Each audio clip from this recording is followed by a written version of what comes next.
Is it lawful for me to distribute my property to my kids in varying percentages because of favorism?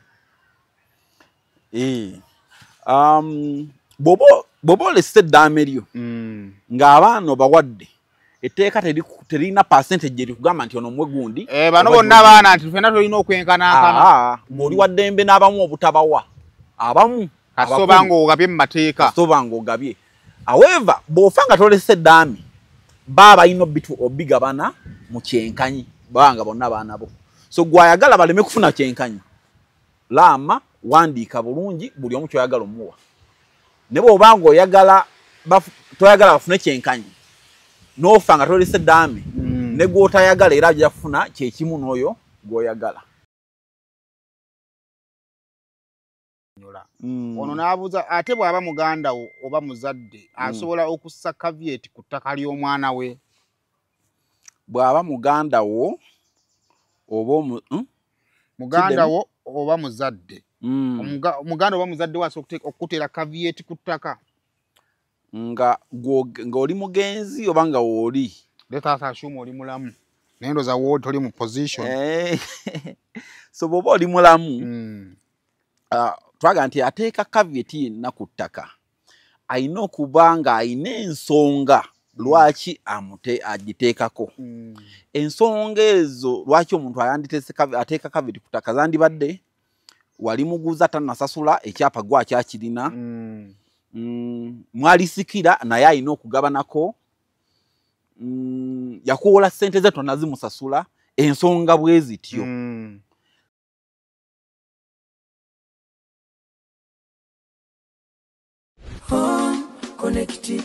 Bano bemmanya bakira mu by'okugula n'okutunda ettaka n'amayumba bo beesigwa be batakusiba kiwadde. Connect Properties be bakuyunga ku maka gag'olubeererako ne kole naye ekibanja mpola kati beeyune munywanyi tusange ku ofiisi zaffe ku Kampala Road ku Mabirizi Complex ku mwaliiro ogw'omusanvu ne Nansana ku Mastowa ku kizimbe okuli Opportunity Bank ku mwaliiro ogwokubiri oba tukubire ku ssimu naawe osobola okufuuka landlord n'ekyapa kyo mu ngalo. Connect Properties.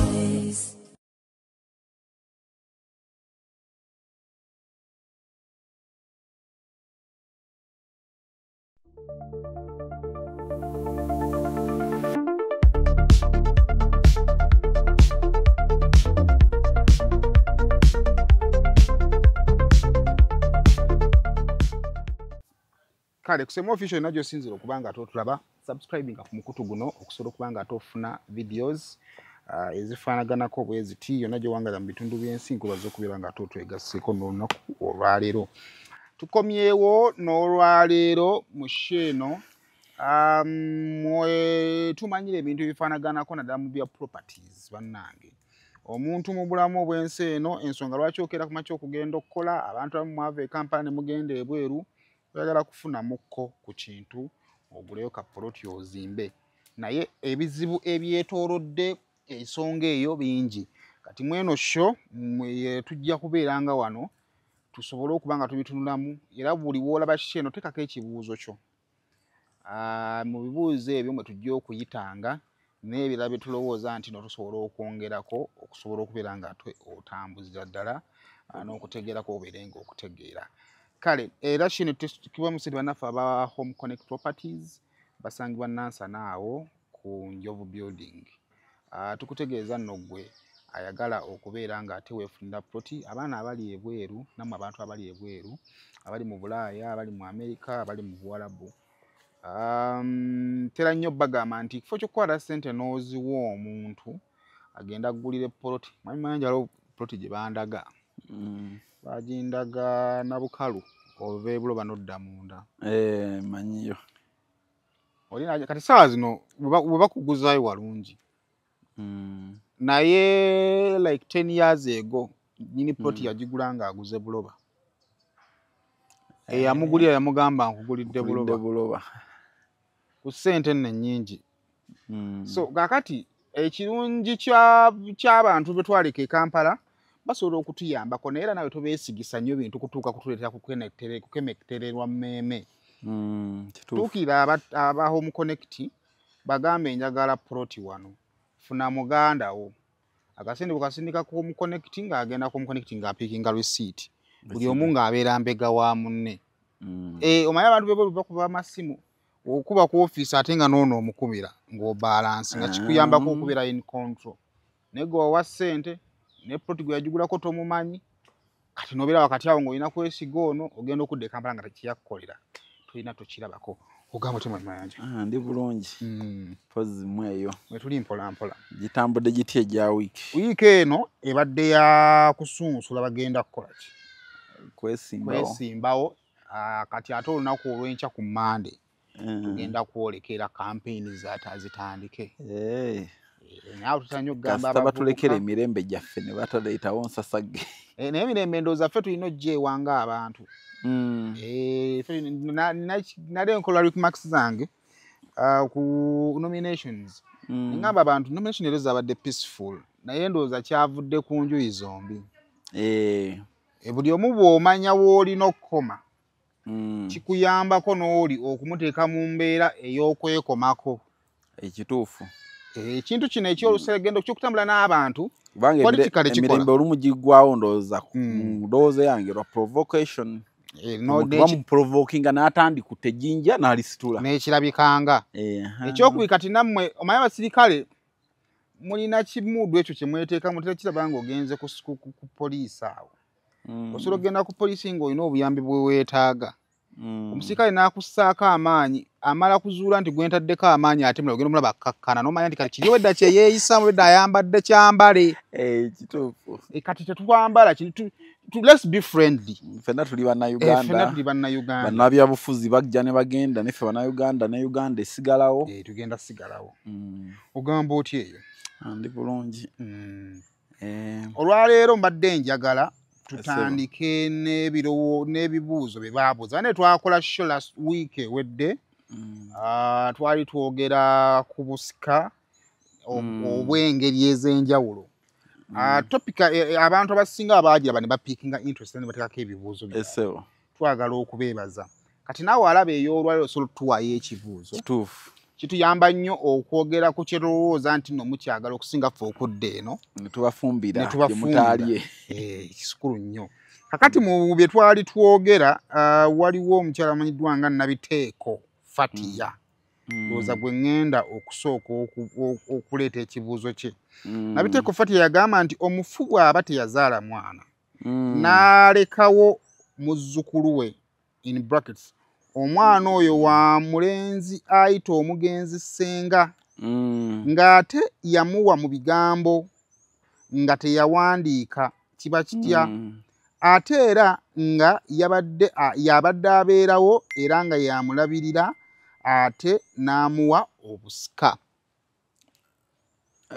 ate agambye yamuwa mu bigambo obusika yabumuwa atya kati awe tutandikira obusika kubanga oli asobola kugamba Saimo nkuwadde wano mu bigambo nti gwe musika wange nze ngamba obusika ekisooka obusika nga bwe twalaba luli nti obusika kwe kuteekesa ekiraamo mu nkola kwe kukiikirira omuntu afudde naye okukiikirira omuntu afudde okwo kulina okugoberera emitendera ng'ossaako omuntu emitendera egyo giyinza okuba mu buwangwa obw'enjawulo nti Abaganda bwe baba bassaako omusika bakola bati ate bukuyinza okuba mu mateeka nti muteeka ogenda mu kooti n'ebukola ki n'ebukuwa kati mu mbeera eyo oli agamba nti gundi yalonda omusika mu bigambo bugambo tekiba tekirina effekiti yonna so nze bwe ŋŋamba nti gundi ansikirenga naye nga sikiwandiise jjukira nabagamba no nti eddaame teribeera mu bigambo eddaame lirina kuba nga liri ku lupapula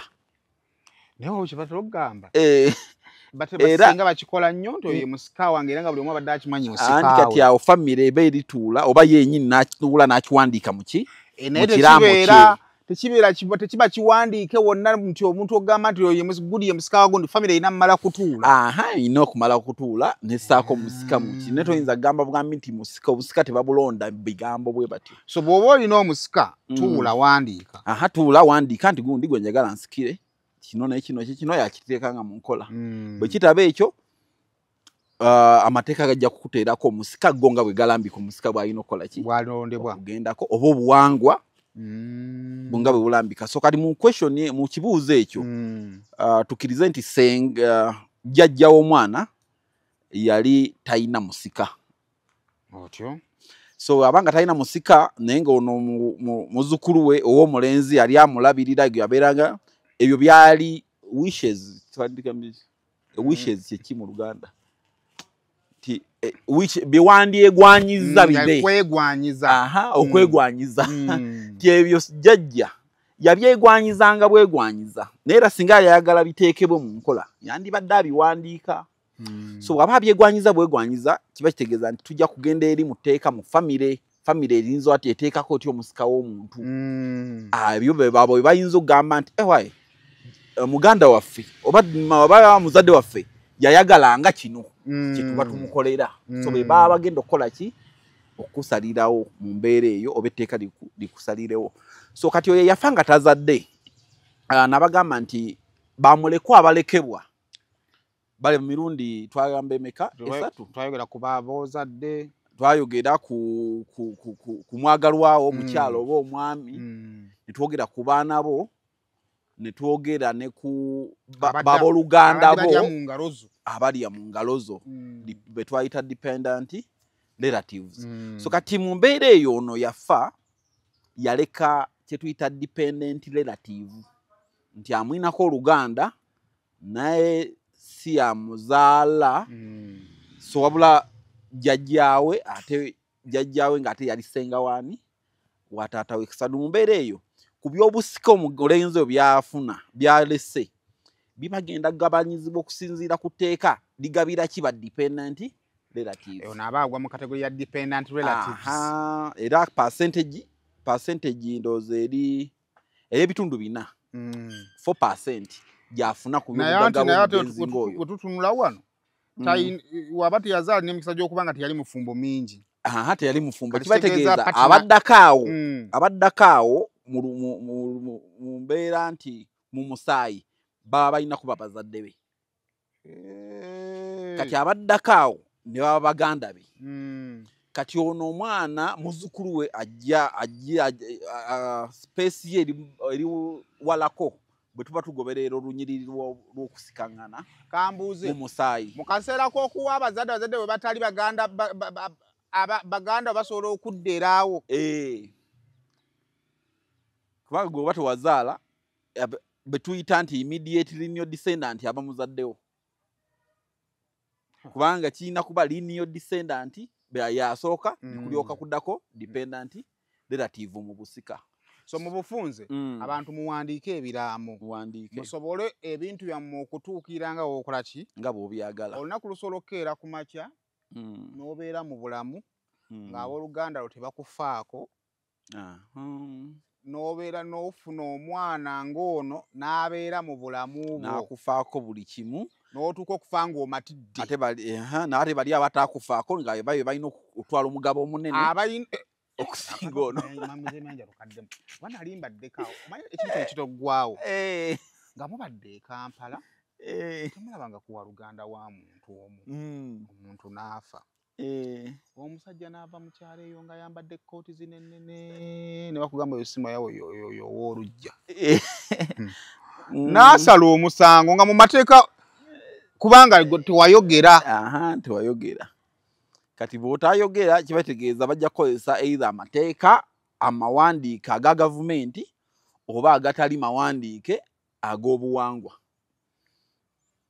Naye lwakuba tugamba nti etteeka ery'obuwangwa bwe liba likontana n'etteeka eriwandiike etteeka ery'obuwangwa liba ffu oba etteeka ery'obuwangwa likontana ne ssemateeka etteeka ery'obuwangwa liba ffu awo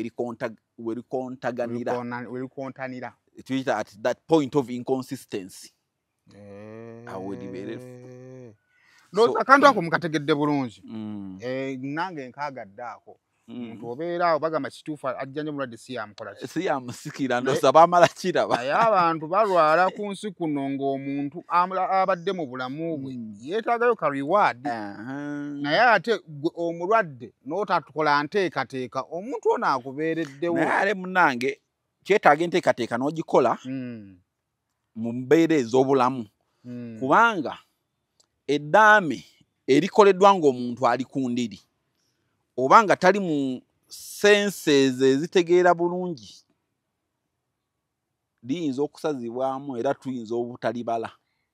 So gwe ayagala okukola eddaame olina oddikola ng'okyali kwalaali. Toyinza kumala gawulira nti kati ogize oli mulwadde nnyo oli ku ndiri tokyategeera na bulungi nogaa nti kati olwo ntandise okugaba.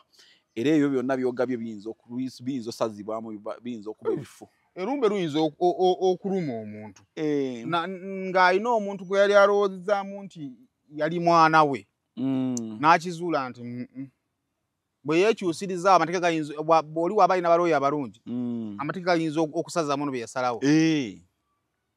Kubanga omuntu olina okukola ekiraamo kyo ng'oli mu sensi y'obwongo etegeera obulungi. Sound mind, your mind must be sound. Era bagamba nti ekiraamo kyonna ky'okoze nga kirinawo kiwatu kiyita undue influence. Ti waliwo ebikukwayiririza owandiike bw'otyo ekyo kiba kifu. Era oli bw'agamba nti approvinze nti mukuwandika ekiraamo ekyo ono gwe yawa ekizimbe egindi nti yabwiranga n'amuwawaayo obulabolabo ng'amweweesa nga agendereramu afune ebintu kuki mugenzi.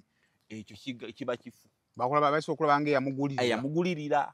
So omuntu alina okuba nga ali mu mind etatataaganyiziddwako yadde n'alyoka awandiika n'alyoka agaba ebintu bye. Talinda kubeera mu mbeera nga takyasobola. Tetuyita testamentary capacity. Bwe twayogerako twayogera ku caveat. Wano pali tumaliriza bulungi. Twayogera ku caveat. Nga tubuuza ani ayantadde ettaka ku caveat yaani. Ani ayantadde caveat ku ttaka lyani. Kakati ndiza tubitwannyonnyola twabinnyonnyola.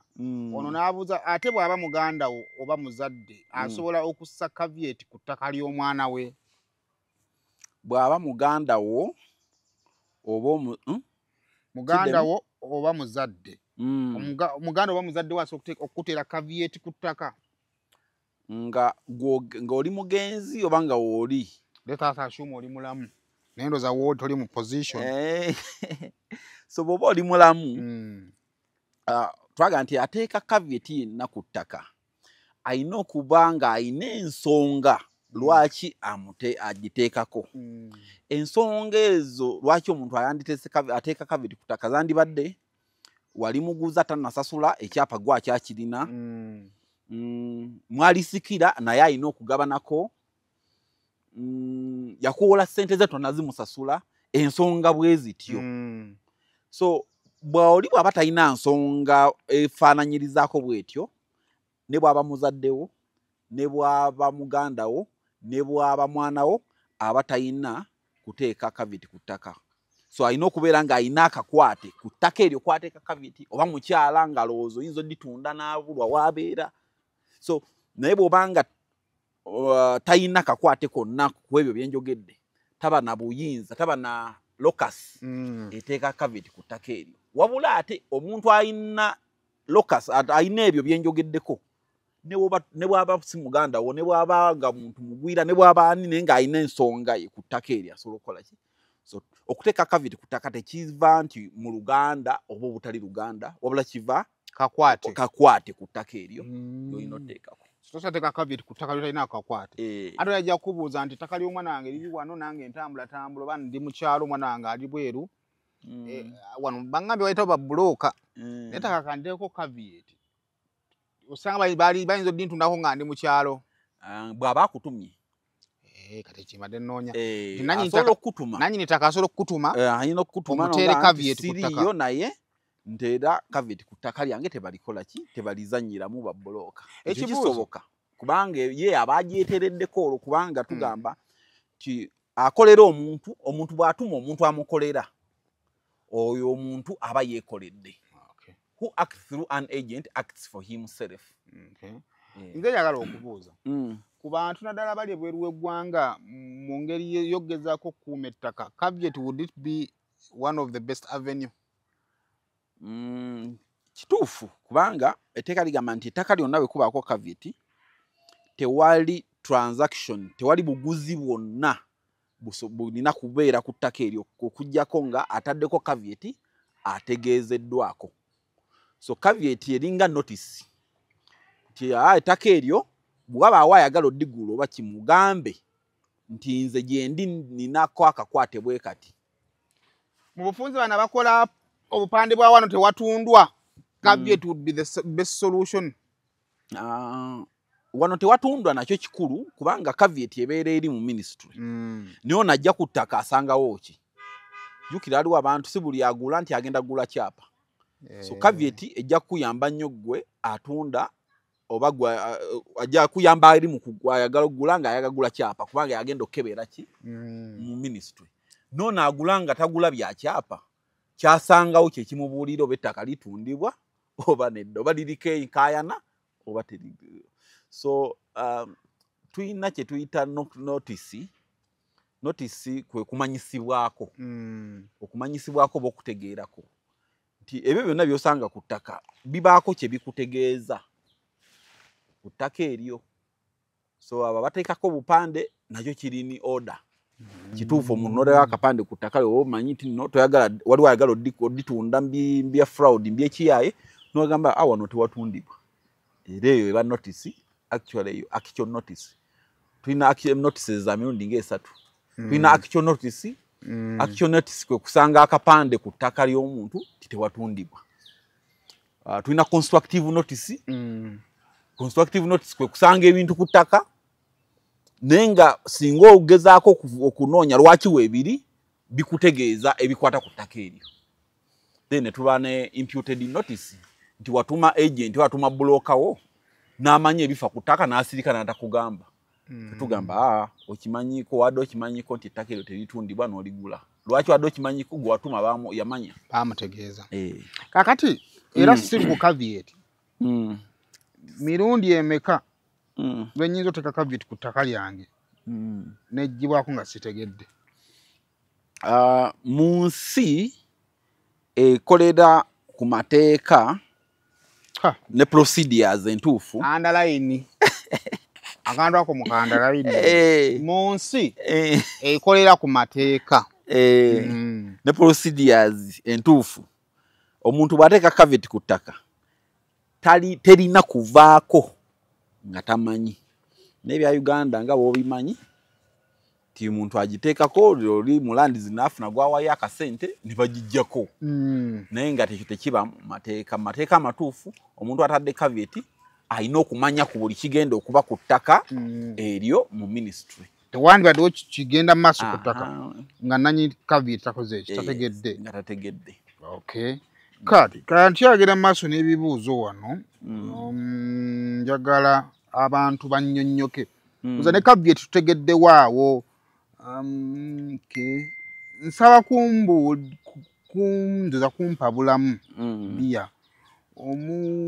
Omuntu waafanga wali teyagulawo nga baamuwaawo buwi mu bigambo.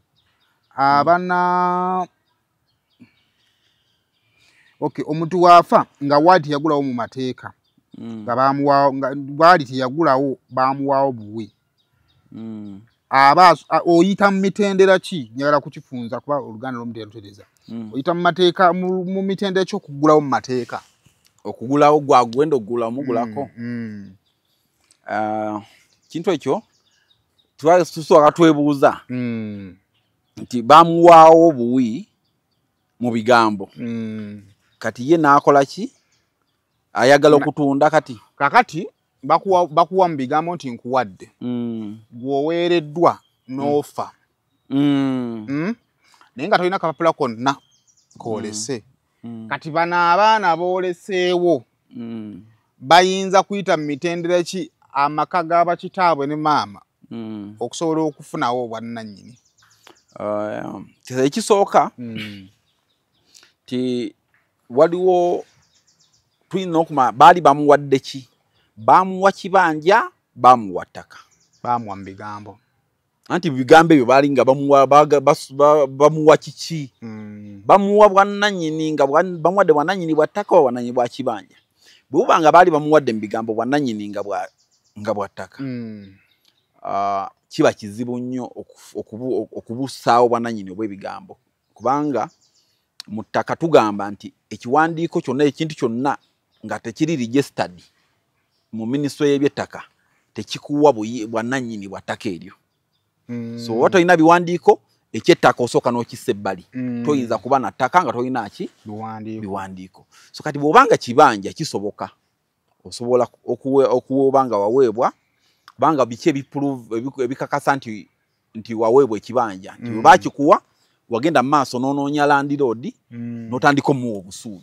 So empapula risiiti z'obusuulu ozirina oba acknowledgement za landlord nga obusuulu. Okolerawo olinako enju LC ekumanyi nti oyo mutuuze waawo era omazeewo emyaka bwegiti. So nti obwannannyini bw'ekibanja si ndagaano yokka si biwandiiko byokka ebisobola obukakasa nti weebuli wabula n'ebirala byonna okuwa obusuulu okubanga okozesaawo kubanga abakulembeze bakumanyi ekyo kiyinza okuba nga kiraga nti obadde nnannyini. So kati ono omwana abasikidde bagaye nti muzeeyo yafa bamuwa mugambo kati ate gwe okozesa obujulizi buno bwenjogeddeko taata wo bwe yakozesanga obusuulu bwe yawanga nabwo kyokulaga nti taata wo yalina ekibanja kale n'oleeta oba yali alaamye n'oleeta n'eddaame erigamba nti wano oba yayogerako mu ddaame lye ng'awaawo gundi ne gundi ne gundi. Ekifaananyi ekigazi ku nsonga eyo ndowooza kyandibaddeko be bayita basikoota. Sikoota nti ekintu ky'obusuulu obuzibu bwakyo buli bumu nti abantu abaaweebwanga mu bigambo naawo bino batugamba bigambe bataata babajjajja baffe I think awo waba wawezeewo emyaka nga 12 generation eyokumeka bataata babajjajja generation kati ngeno generation yakuna oba yakusatu eba yakuna baalinga balunzi baalinga balimi kati baafunanga abantu ababayambangako abantu abajjanga ne family era baddanga ku nkomero either y'ekibanja oba wansi eyo ku kibanja namugamba beera awo olimire n'abaana b'emmere nga bonkolera emirimu family ezo ne zikula ne bazaala ne batandika noziikawo abantu naye nga tewali kiwandiiko kikakasa kuweebwa. Kati ensi gyegenze ekulaakulana ebyali birabibwanga ebyalo ne bifuuka ebibuga ebyapa bino byasikirwa era ogenda otula ku kyapa nga kisoma ne batabani ba gundi naye nga yafa dda era nga obukakafu bujja nti wano mwemuli naye mwajja buzinga basenze. Sina basenze kuba kati mu Buganda waliwo oyinza okuba ow'ekibanja oyinza okuba oluzungu lwe lukijjayo bulungi oyinza okuba occupant oba bonafide oba lawful n'ate oyinza okuba license. Tubyawulire bitemetema abantu babitegeere. So bw'oba license ku ttaka ly'omuntu license yaliwa ya muntu y'omuntu aweereddwa olukusa okuba okukolera wantu oba okubaawo naye nga taweereddwawo alina olukusa olubeerawo n'olukolerawo netafunyeewo interest yonna talinaawo bwannannyini bwonna taweereddwa bwannannyini bwonna naye ng'ate buli kimu akikolerawo azimbyeko alimako ate afiiddwa nga ne gye yava wala n'aziika nako. Bamuwadde n'olukusa oluziikawo naye nga tebamuwadde bwannannyiniwo ye license occupant. Kati occupant ye aba n'obwannannyini ku kibanja aba license tabaako kigambo occupant. Owokubiri occupant mulala ne license mulala.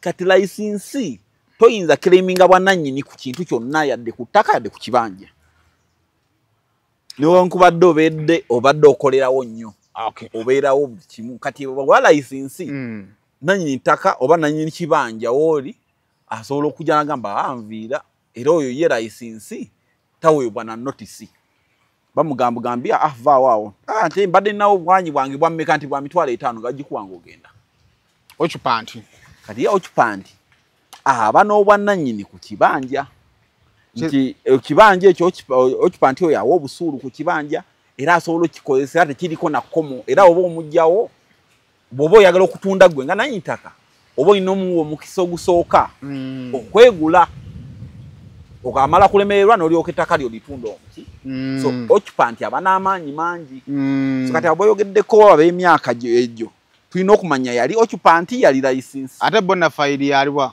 anti bona fide era kika kya occupant bayita bona fide occupant ne full occupant ne bonna ba occupants babeera ku ttaka lya muntu kati bino bye bagamba nti etteeka bali ojja kulinyamba okuva kati g'obimanyi nti omuntu waabeera ku ttaka sima okusukka ebyo emyaka giri 10 oba giri emeka 12 giri 12 ow'ekibanja kintu kiri kuwa kibanja nti bwabeera ku ttaka okusukka emyaka 12 aba afuuse nannyini ettaka era newotosobola mumutunda nga tomwebuuzizzaako yaweebwa omukisa ogusooka okwegula kiralamuko ekyo kiralamuko kitya ekyo kyogamba nti okumalako emyaka 12 tekiri wa kibanja oba watali wa kibanja oli ayinza n'okuba nga trespasser naye ng'ajja ku ttaka lyo n'okimanyako nti kwali ne n'otatwala ddaala lyonna mugobako asobola okufuna obwannannyini ng'asabye ekyapa ekyo naye ate ono lawful occupant ow'ekibanja ye obwannannyini tayinza gamba nti kati olw'okuba abaddeko emyaka 12 kati afuuse nannyini ttaka ow'ekibanja amanyiddwa tasobola kufuuka nannyini ttaka ng'ayita mu doctrine eyo gy'ogambye emyaka 12 omuntu asobola okufuna obwannannyini bw'ettaka ng'ayita mu doctrine y'emyaka 12 kye tuyita adverse possession ye muntu aba trespasser ngazeewo obuzi kyovola kigambo adverse tegeeza nti interest ze ziri adverse ku za landlord azeewo nga trespasser naye amazeewo emyaka 11 ne bw'abanga lawful nga ate bw'abanga lawful occupant oba bona fide occupant ye ne bw'amalako emyaka 10 etteeka lyo limugamba kutuukiriza bukwakkulizo bwe kusasula busuulu bwe nakubanga amanya landlord we ne bw'amalako emyaka 10 tekimuwa bwanki bwannannyini bwa ttaka eryo oli gwe boogerako amalawo emyaka 12 n'afuuka nnannyini ng'ayita mitendera oba gye mitendera mingi era nagyo mizibu otuukiriza okukireminga nti oli adverse possessor w'ettaka olina okubanga ozze landlord n'akumanya nti wooli bw'amanya okumanya nti wooli n'akuleka otakaayana takola kinga alinga eyakukkiriza okole ki obeerewo ne bw'obeerako emyaka 12 oba ogisa okusukkamu naye nga landlord abeera akugobaganya buli kaseera toyinza gamba nti kati emyaka gye mmazeewo erina okubanga obadde ne quiet possession nga landlord akimanyi wooli oli trespasser naye takukola ki takunyegako ate era bw'oba osaba ekyapa nga adverse possessor landlord balina omutegeezaako nti oli mu kusaba kyapa ku ttaka lye n'agamba oba asaba oba mumuwe ne bw'era bw'akiwakanya era tosobola kufuna kyapa ekyo ekyo tekyandamayininga buntu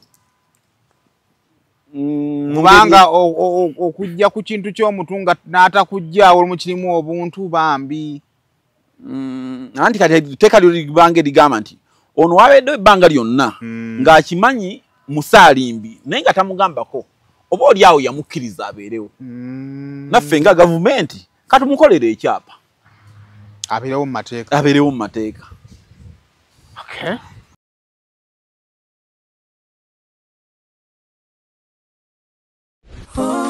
Connect Pro bano bemanya bakira mu byokugula n'okutunda ettaka n'amayumba bo besigwa be batakusiba kiwani Connect Properties be bakuyunga ku makaga g'olubeererako ne kolene ekibanja mpola kati beeyune munywanyi tusange ku ofiisi zaffe ku Kampala Road ku Mabirizi Complex ku mwaliro ogw'omusanvu ne Nansana ku masitoowa ku kizimbe okuli Opportunity Bank ku mwaliro ogw'okubiri oba tukubire ku ssimu naawe osobola okufuuka landlord n'ekyapa kyo mu ngalo. Connect Properties.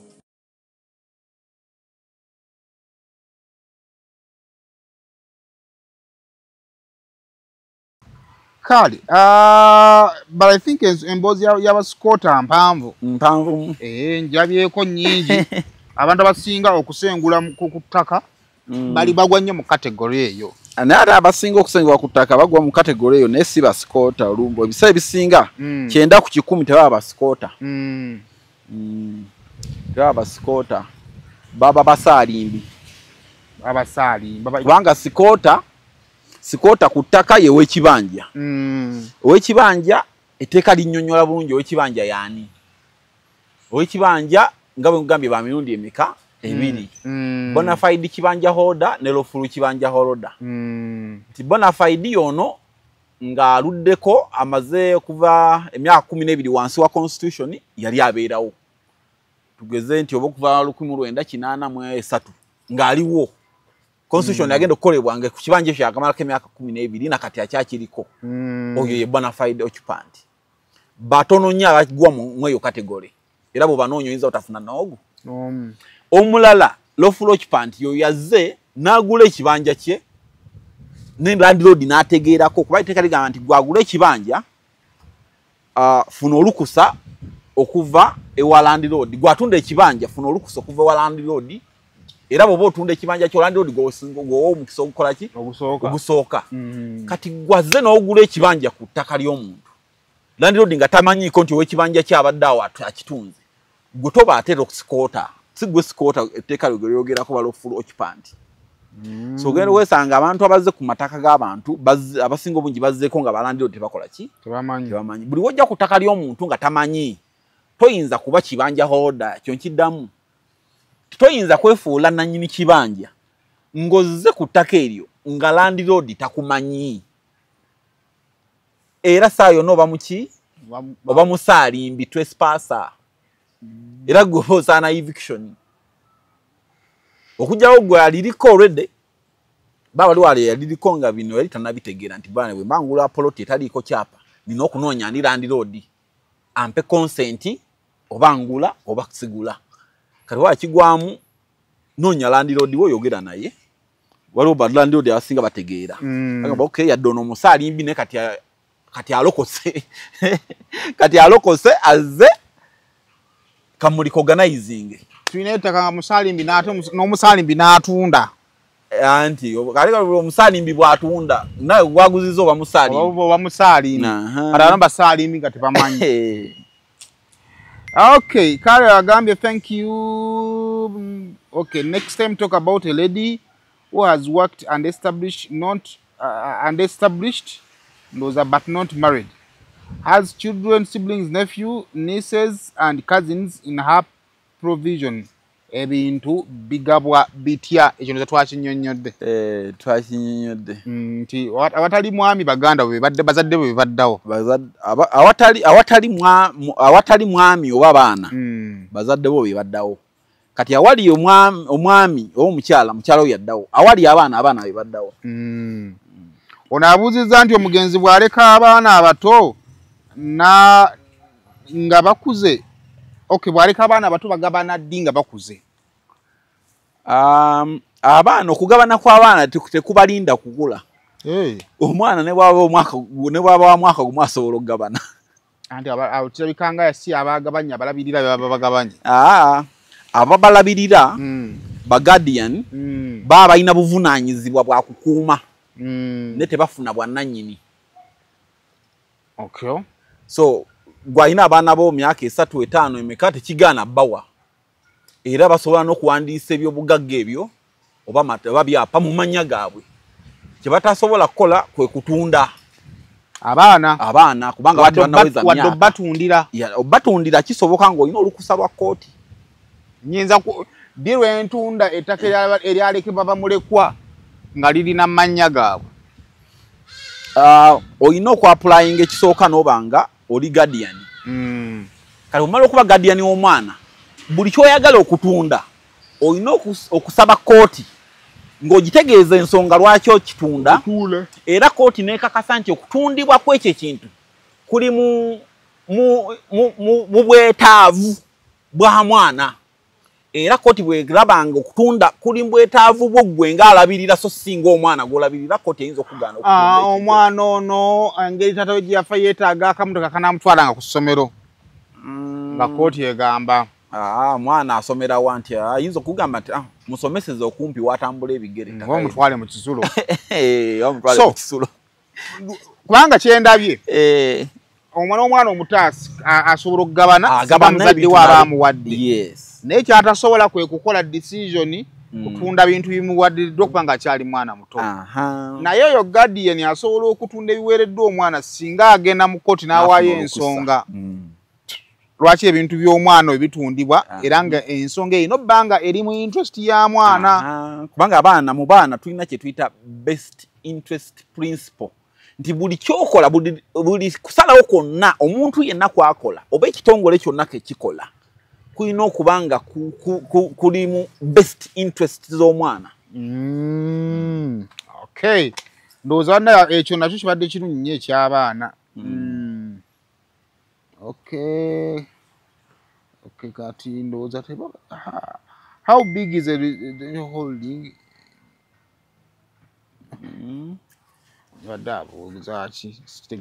How big is a residential holding? If the residential home is over 10 acres and it's the only property the mugenzi left, tugabana ddi era tutya? How big is that? It's a taker. Teri wa bipimo bya anti residential holding ejja kuba meters bweziti acres bweziti oba bweziti wabula yegamba awo ewali enju ne wava ebirabirira avawa mu nju kati acres zonna 10 nga bwagambye bwezibanga ziriko lusuku lulabirira bana abali wano ebeera residential holding. Bao. Yes, kubanga residential holding ekuuma abali mu nju boleka mu nju yongo ofudde wamu n'ebi n'abalabirira nga mwebali tojja muwa bwinju ali eki so kubanga ntera nnyo okukalaba abaana ne batunda ennyumba ne bajja ne bagamba oke taata yatugamba amaka gano tugalekewo mama akumirewo obulamu ne bamutemerako amuli ennyumba awala buna ne batundawo. Kati era awo aba akoze intermediating aba kyankalanyiza kuba kati residential holding kyoba tebagamba etteeka teryagamba residential house singa bayagala enju yokka eba residential holding bandigambye residential house ne bagamba residential holding ebyo byonna ebiri mu mbeera y'okusupporting obulamu obw'abantu ababadde balabirirwa omugenzi mu makaago. So bwebanga abadde ayinako enju ku eka 10 naye nga walimire emmere balabirira abawaka bonna wali ku eka 3 then kibategeeza residential holding ya eka 3 endala musobola okugabana nga etteeka bwe ligamba obanga we musazeewo. So residential holding olina otutunula bwe baaleka mu nnyumba n'omugaso bwe mutatunda nnyumba bwe mutaleka nnyumba ya nnamwandu ne mugamba ate obuyimba bw'abapangisa katubugyewo ffenaffe tufune kye tulyamu ate nga bwebulabirira nga bwebulabirira abali wano. Nze ndi mukazi omusika wange wa kika kyange kyokka nnina abaana abalina okufuna ekyange olwo abaana besizaala i baganda abaana b'abaganda bange from there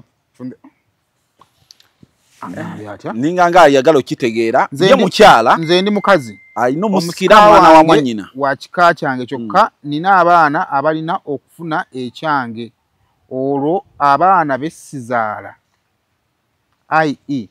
abaganda abaana b'abaganda bange from the paternal side in generations 2 bakkirizibwa okubeera mu byange olw'okuba bano nabo baganda baabwe.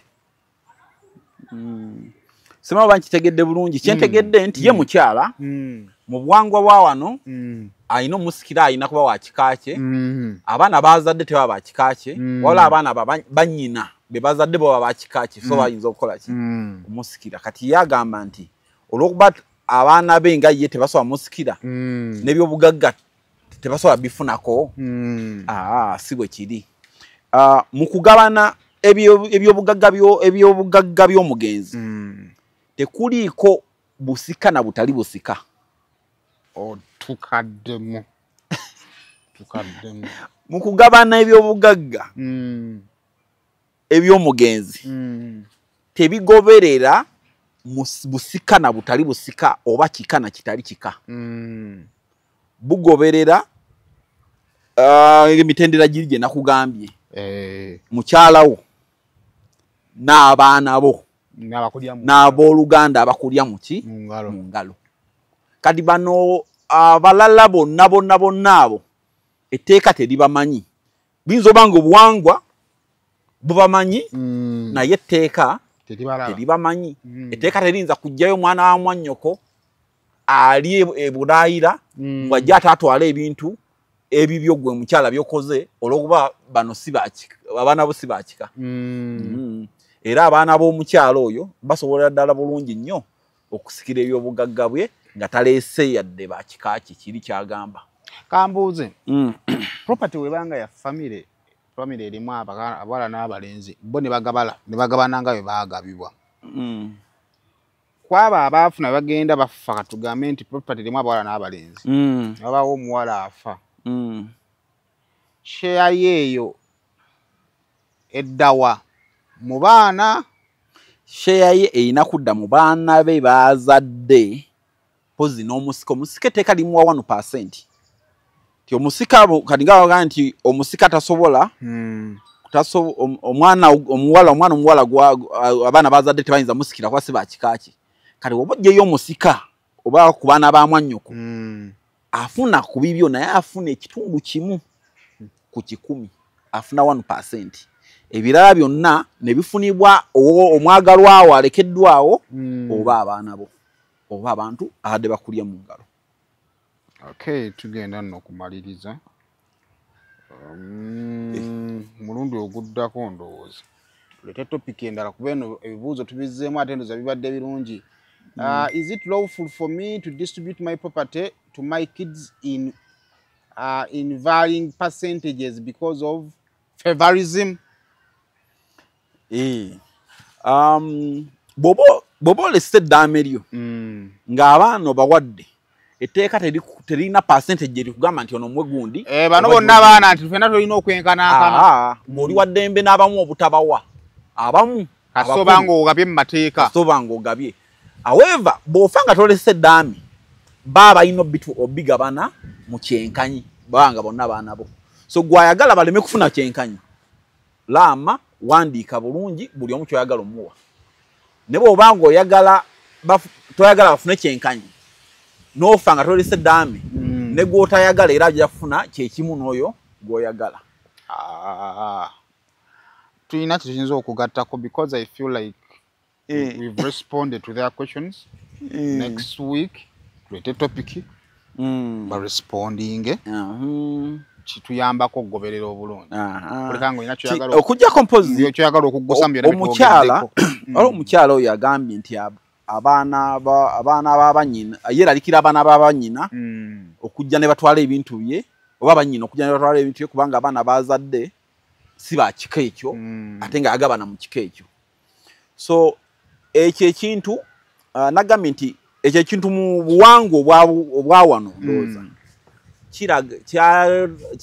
kyagiranga nnyo nga ofuna mu kika kyo gye bakuzadde ne kati etteeka lyakijjawo ekyo ate twagamba nga bwe nagambye nti etteeka obwangwa bwonna obusosola mu bantu obutali bwa bwenkanya buli unconstitutional era tebuteekebwamu kitiibwa nti bw'obaawo etteeka lyonna mu buwangwa erigamba nti omulenzi afune omuwala aleme kufuna eryo etteeka libafu ery'obuwangwa obwo era terina kugobererwa. So era eyo enkola era endowooza eyo nti omuwala alina okufuna kitono oba omulenzi alina okubanga yakola kino oba yakola kino amateeka etteeka ge tulina ekyo gaakijjawo Makyazi mu byalo eyo wakyaliyo ababirowolezaamu naye nga tekigugaana kuwa baana bawala bya bugagga bwe byonna. Okay, kale property show eno ebera bino ku lwa Sunday tujja ne twogera ku bintu bino bannaye because tugenda binyumya but at the end of the day tera nnyo gamba abantu nti ffenna tugende tukole nonaku omuntu tujja bbayo n'akasaayo buli omu tugenda okusisinkana buli omu ajjeyo byakoze akasaawo ako tekali Namboole tekaliwo akasaawo ako keeka ebizibu n'ogenda mu ddwaliro omukwano gwange Haji Bakaluba yagamba nti ensi tejja kutegeera nga towangudde. Oyinza bakola bingi haso naye obanga teolina kyewakungulayo kijja kuba kizibu okutegeeza ensi nti naye wali mulwanyi so lwana kuwangula.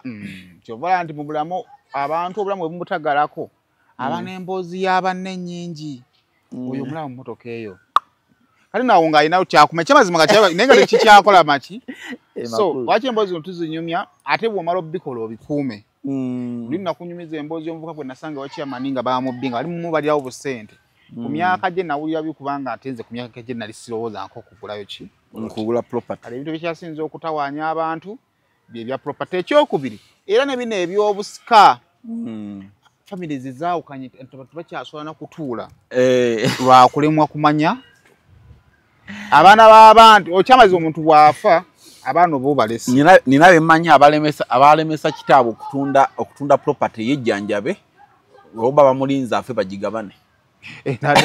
Nali na Haji Kazibwe n'aŋŋamba nti omuzadde wandirwanye nnyo n'oweerera abaana kati bino byonna by'okoze mu mayanja kuba kyamazima omuntu watuuka mu myaka 5 bwe gataba 45 emikisa giba gyesaze kati oba olya ku nsigo yo.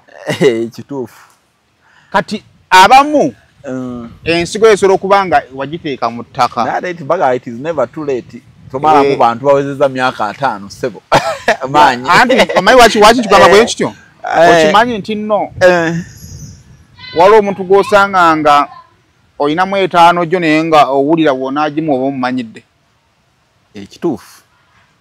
Ng'etaano gy'ogirina naye nga otula gugamba musajja olinamu 5 n'agamba mumanyiira nate munnange akatono kazira mu liiso. Kati ekyo kyekirala akatono kazira mu liiso era bw'otabanga na mukwano gwo mugagga nnyo n'ogaana muwaayo kalabo katini otegedde bulungi kabaze we naye ndowooza nina mukwano gwange actually mugagga nnyo y'omu ku bannannyini z'akeedi mu kibuga naye lumu nakyali ewuwe ne ŋŋamba ebiseera biri nga nange nkyali bwentyo sinaamu naye bwe navaayo omukyala we naye mukwano gwange naŋŋamba naye ng'oli muntu kyakyale omuntu n'otabaako kooti naye nanoonya nga kati bano abagagga balina z'akeedi mu Kampala n'atwala ki naye ndaba muneŋŋamba nenyiga nga nti omuntu ne wamugagga akantu akavudde ku mutima kaba kalala. Kati step enala ey'okuki ey'okutegeera nawe giba mirimu omanyi nti oli asobola obbeera awo katono mugambe nti ajje tukole kino talowooze nti oba ontegeera kati ebyo ebitta obwangu n'okwanguyirizibwa ebikendeeza omukisa. Kituufu. Kuba omuntu aba akyali muto buli kimu bamugamba eggweyoze emmotoka yange eyo ekifo ky'okuwa omutwalo n'akwata ekyo 5 ng'abaze nti akajooze awo oba otegeera. So naye kati abantu bagenda bateeka ssente gufuuka omukisa gwabwe. Kituufu. Kati olina agamba nti awo wateeka omukisa gwo bw'olemererwa tundako weeyagale oleme okubonyaabonya baana bano ekifikkawo kale era takkiriza mu kuwandika kiraamo ebyo ebifikkawo bo mumanyi ngeri gye muna nze kasamba mmaliriza nga sifudde nga ali bayinza okwetema naye ate ne bakusangayo nga tonaana kuvunda naye munanga ate olaba munnawe famire nga okuze va ku ttaka erisikire nga taata afunye wali n'afuna wali n'aluuzinga wali mubanga omanyi tuba mubira balabe ku mawulire wano muzeeyi watundawo natundawo nengula wali oba ontegeera kakizibu okubirowoolezaamu kubanga waleka ye nannyini wano kati si ye nnyiniwo kati ate ye nannyini wali anti era babikola nga beewala entalo z'ekika nga naddala abaana abawala babikola nnyo agabana eno n'amanya nti abalenzi bano ababanyina oba abanyina bajja kutawaanya omwana wange kuba si wa kika kino kankatunde mbagulire ewaabwe watali abamanyi eyo nayo survival strategy. So mu byonna kibategeeza okugamba knowledge is power. Knowledge is power ku bintu bya property okusobola okufuna emirembe n'okuwangaala mu bulamu teri kibi nga kukola property ate neyekutta. So knowledge is power. Ate nga ekutte nga abaana ab'omuntu mbwe ezo zennyini bakusse bagikutiddeko. So tusisinkane Sunday naddako mbere bulungi mera. Naye tuweereza ekibuuzo kyo bw'obanga olina kyoyagala okubuuza tujja kuba nga tuddamu ebibuuzo byammwe ate mwongere okubanga mutegeera mbere bulungi mera.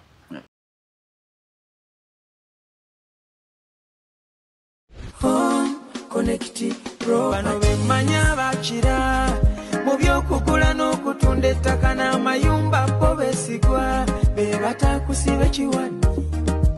Connect Properties be bakuyunga ku makaga goluberera konekole n'ekibanja mpola kati beeyune munywanyi beeyune. Tusange ku office zaffe ku Kampala Road ku Mabirizi Complex ku mwaliro gw'omusanvu ne Nansana ku Mastowa ku kizimbe okuli Opportunity Bank ku mwaliro gw'okubiri oba tukubire ku ssimu naawe osobola okufuuka landlord n'ekyapa kyo mu ngalo. Connect Pro